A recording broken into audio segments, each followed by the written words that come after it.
sat down to write this speech, tons of thoughts were flowing through my mind. Am I going to reminisce about memories of great importance to me?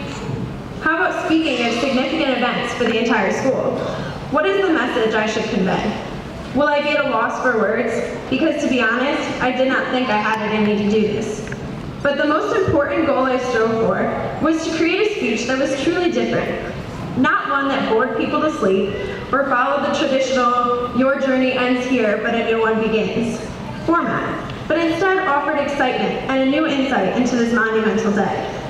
To be clear, today is no small feat, and we have been working almost our entire lives towards this very moment.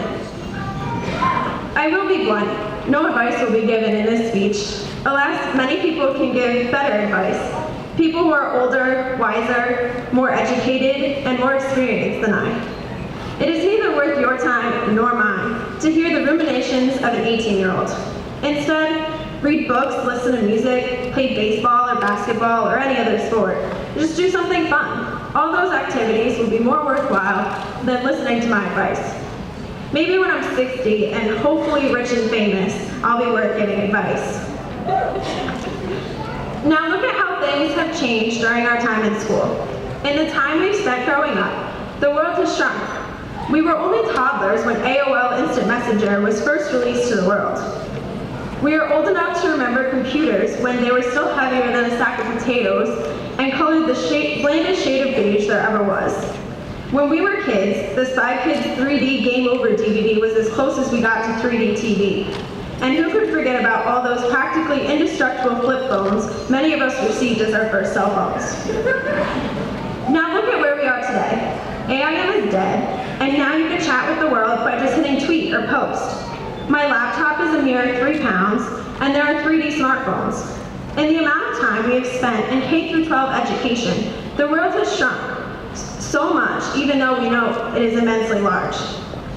Soon we will be those people developing new technology to further shrink the world.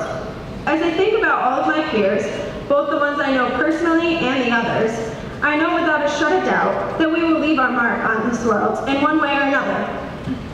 The class of 2014 makes me think about social activists, entrepreneurs, artists, musicians, writers, photographers, scientists, leaders, and so much more. No, we are not perfect. We are the generation dedicated to ending bullying, and we are also the generation that went from attacking people in person to attacking them behind a screen. But we are who we are. We, the class of 2014, are going to change the world. We will to leave this world better than we found it. In my high school career, I have found a love for science. Science allows me to believe there are so many possibilities in this world. Knowledge of the vast unknown is attainable through science. I love science because it allows me to ask questions and use those questions to help people.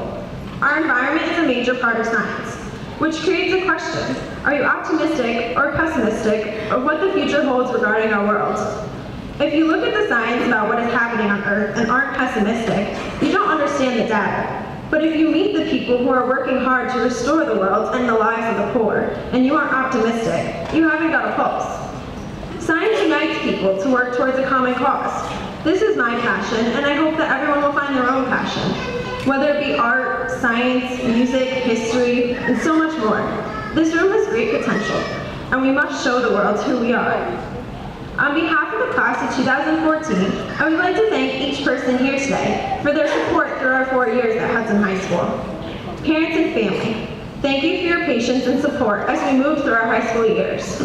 I remember as a little girl, my father always telling me, give me 10 more years, give me 5 more years, give me 2 more years. Well, Dad, I did it. Teachers, thank you for introducing us to our favorite subjects and for guiding us, even though we were frequently out sick with senioritis.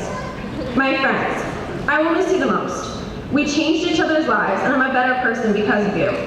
All of the great memories I have of high school are that of because the people that were there to share those moments with me. Field trips, award nights, and marathon competition, they all wouldn't have meant anything if I hadn't had those people to share them with. I want to wish each of you success in whatever you choose to pursue. I realize that tonight will be the last time every one of us will be in the same room. It is a painful thought, but on the other hand, I am also filled with anticipation. I cannot wait to see all of our incredible accomplishments in the years to come. Now I will end with a famous quote by Robert Frost.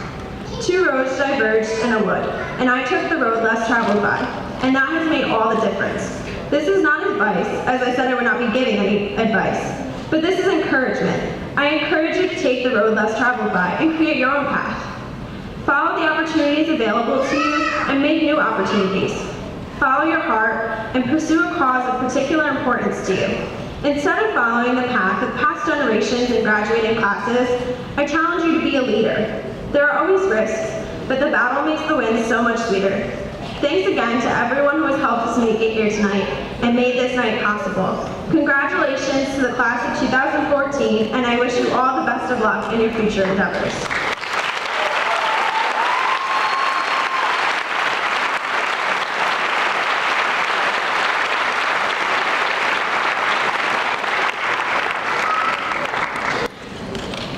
Ladies and gentlemen, the valedictorian of the class of 2014, Mohammed Ganey.